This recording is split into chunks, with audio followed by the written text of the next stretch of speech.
ওমর অনেক ভালো ছিল ভাইয়া, বিকজ একটু এক্সেপশনাল একটা মুভি ছিল, কোনো স্ট্রং হিরোইন পার্ট ছিল না, বাট হিরোদেরকে নিয়ে যে এমন একটা মুভি হতে পারে বা একটু এক্সেপশনাল ক্যাটাগরির। সচরাচর যে আমরা জিনিসগুলো দেখি যে নায়ক নায়িকা প্রেম, মানে এটার বাইরেও যে একটা মুভি হতে পারে বা একটা গল্প হতে পারে, সেটা উনি খুব সুন্দরভাবে প্রেজেন্ট করছে। ভালো ছিল, থ্রিলিং ছিল, রোম্যান্স ছিল, তারপর কি বলবো, এটা আমি অনেক এনজয় করছি। এটা করছে আসলে সচরাচর যে আমরা জিনিসগুলো দেখি যে নায়ক নায়িকা প্রেম, মানে এটার বাইরেও যে একটা মুভি হতে পারে বা একটা গল্প হতে পারে, সেটা উনি খুব সুন্দরভাবে প্রেজেন্ট করছে। প্রথমে তো আসলে বোঝাই যায়নি, এন্ডিংয়ে এসে আসলে বোঝা যায় যে অ্যাকচুয়ালি রিয়েল ফ্যাক্টটা কী ছিল। রাজের অভিনয় কতটা সেরা ছিল? দুর্দান্ত ছিল, এবং উনি ওনার নিজেকে আস্তে আস্তে মানে ছাড়িয়ে যাচ্ছে। পরানের অভিনয় থেকে কি এটা ডেভেলপ হয়েছে? মানে খুব মানে ন্যাচারাল একটা, মানে এখানে মানে ওরকম নায়কোচিত কোনো অ্যাকশন বা ওরকম কিছু নাই, একদম একটা ন্যাচারাল মানুষ, মানে মানে আমাদের আশেপাশে যারা আছে এদের মতো একজন মানুষ, মানে গল্পটা ওনার সাথে মানে টোটাল মিলে গেছে।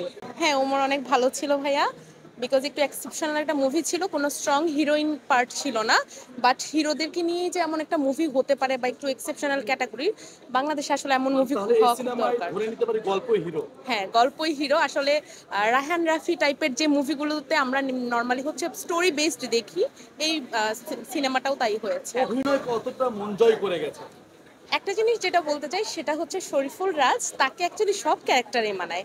এমন হচ্ছে তাকে হিরোতে মানাচ্ছে, তাকে একটা রিক্সাওয়ালার চরিত্রে মানাচ্ছে, তাকে এভাবে একটা খুনির চরিত্রে, বা সে খুব ভালো ভালো হিরো, অনেক ভালো। আমার কাছে মনে হচ্ছে যে সাকিবের পরে নেক্সট হয়তোবা তার মাধ্যমেই ভার্সেটাল যে ক্যারেক্টারগুলো সেগুলো প্লে করা পসিবল। আউট অফ 5 ওমরকে কত দিবেন? আউট অফ 5 আই থিঙ্ক আমি 4 দিব। রাজকুমার বাদ দিয়ে ওমর কেন? না, আমি রাজকুমারও দেখবো। ওমর দিয়ে ফার্স্ট শুরু করলাম বিকজ আমার কাছে মনে হয়েছে ট্রেলারটা দেখে এর আগে যে একটু এক্সেপশনাল মুভি হবে, দ্যাটস ওয়াই ওমর দেখা। Thank you. ঈদের সিনেমা হিসেবে ওমর কতটা সেরা? অনেক ভালো ছিল, অনেক ভালো ছিল, থ্রিলিং ছিল, রোম্যান্স ছিল, তারপর কি বলবো, এটা আমি অনেক এনজয় করছি।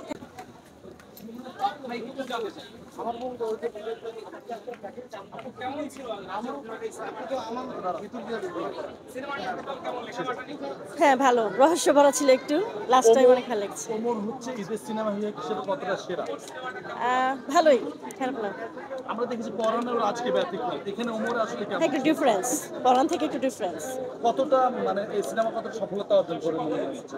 আমার তো মনে হয় অনেকটাই। আউট অফ 5 কত দিবেন? 8। ওমর ভালোই লাগছে, খুব ভালো হচ্ছে, খুব সুন্দর হয়েছে। হ্যাঁ ইয়ার রাজের অভিনয় কেমন ছিল? হ্যাঁ, রাজের অভিনয়টা খুব ভালো ছিল, খুব সুন্দর ছিল, আমাদের খুব ভালো লাগছে। এরকমই চাচ্ছি আমরা। তাই ঈদের সিনেমা হিসেবে ওমর কেমন? অনেক সুন্দর হয়েছে। আউট অফ 5 কত দিবেন? 100 100। 100 দিবেন? হ্যাঁ। আচ্ছা আচ্ছা। তোমার কেমন লাগছে? ভালো লেগেছে। ভালো লেগেছে? আচ্ছা আচ্ছা। তোমার? আমারও ভালো লেগেছে।